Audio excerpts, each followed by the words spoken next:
అందరికీ నమస్కారం. అనపగింజల రైస్ ఎలా చేసుకోవాలో చూపిస్తా. అనపగింజల రైసు బాగుంటుంది. ఇది పిల్లలకు లంచ్లో కూడా బాగుంటుంది. ఎందుకంటే ఇప్పుడు అనపకాయ దొరుకుతుంది కాబట్టి ఈ చలికాలంలో రకరకాలుగా చేసుకోవచ్చు. ఈ రైస్ కూడా ఒకసారి మీరు ట్రై చేసి చూడండి, చాలా బాగుంటుంది. కప్పు రైసు, కప్పు అనపగింజలు, ఒక కప్పు ఉల్లాకు, ఒక 6 పచ్చిమిర్చి కట్ చేసి పెట్టుకున్న, కొత్తిమీర, 3 బిర్యానీ ఆకులు, కొంచెం కరివేపాకు, 3 లవంగాలు, ఒక యాలక్కాయ, 2 టేబుల్ స్పూన్ల ఆయిల్ వేసుకోవాలి.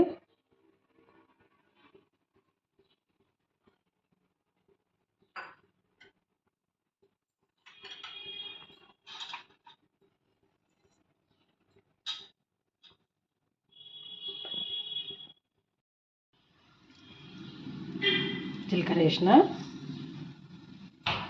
హాఫ్ స్పూను ఆవాలు, పచ్చిమిర్చి వేసుకోవాలి,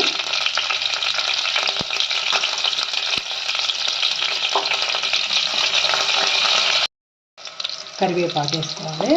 మిరపకాయలు మంచిగా గోలినవి, బగారాకు, లవంగం, యాలక్కాయలు, ఈ ఉల్లాకు వేసుకోవాలి.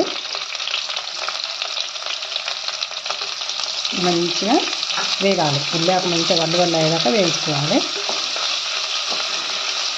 కొంచెం తగినంత సాల్ట్ వేసుకోవాలి. సాల్ట్ వేసుకొని లైట్గా పసుపు వేసుకోవాలి. ఎక్కువ వేసుకోవద్దు, కొంచెమే వేసుకోవాలి. ఇప్పుడు అనపగింజలు వేసుకోవాలి. ఈ అనపగింజలు పోపులో మంచిగా గోలి కొంచెం ఇట్లా హాఫ్ బాయిల్ అయ్యేటట్టు ఉండాలి. తర్వాత మళ్ళీ రైస్లో ఉడుకుతాయి.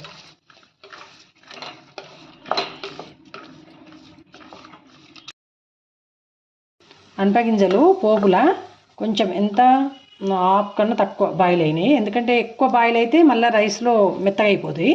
కొంచెమే బాయిల్ చేసుకోవాలి. ఇవి కప్పు రైసుకు కప్పున్నర వాటర్ కొలతతో పోసుకోవాలి.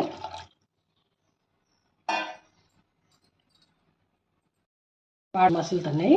ఈ రైసు హాఫ్ అన్ అవర్ నానబెట్టుకోవాలి. హాఫ్ అన్ అవర్ నానబెట్టుకున్న కడిగి నానబెట్టుకున్న రైసు ఏసర్లో వేసేసుకోవాలి.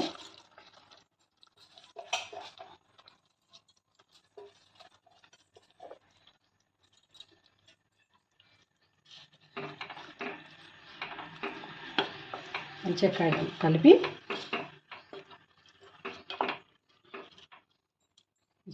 ఒక 5 నిమిషాలు మూత పెట్టేసుకోవాలి. ఒకసారి కలుపుకోవాలి. ఎందుకంటే గింజలు అన్నీ ఒక సైడ్ అవుతుంది, రైస్ అంతా ఒక సైడ్ అవుతుంది.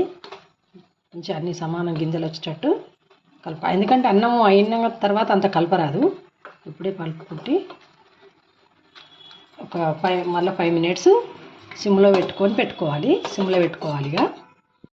రైస్ అయిపోయిందండి మంచిగా. ఇప్పుడు కొత్తిమీర వేసుకొని స్టవ్ ఆఫ్ చేసుకుంటే రైస్ రెడీ అయింది.